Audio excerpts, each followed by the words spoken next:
two.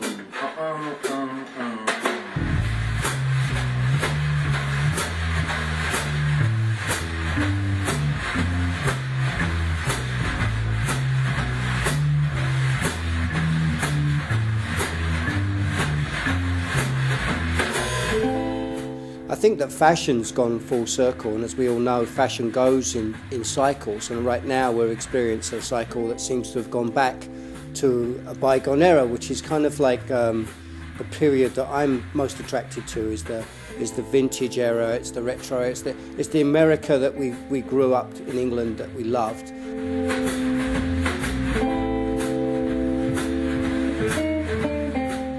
Growing up in England in the 1970s with the mods and the rockers and the Teds, and I was obviously on the rocker side of the fence.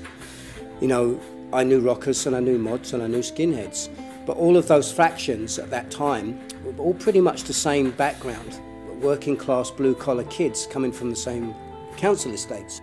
But what they did is they saved up all their wages for many months to buy whatever it was that they were wearing, whether it be a leather jacket and a BSA, or a tonic suit, or a drape suit for a teddy boy.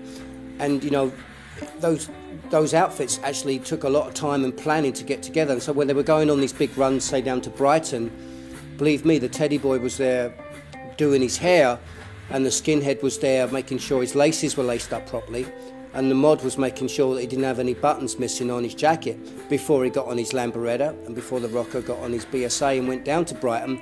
Before the fights, they made sure that they looked good.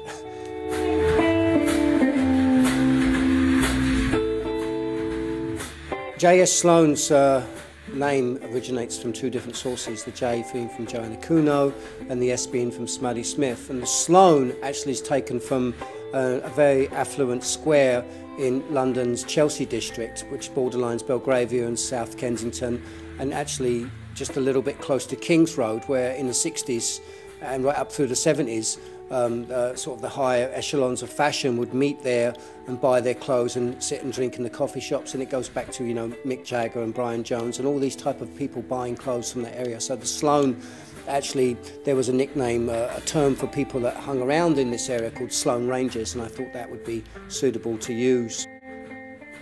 One thing that I think's missing, that I really miss, it's going to maybe, say, the baker's and buying a loaf of bread off the guy that you've known made that bread, that he's kneaded that dough and he sells you that bread and he hands you that bread and goes, this is the best bread you've got.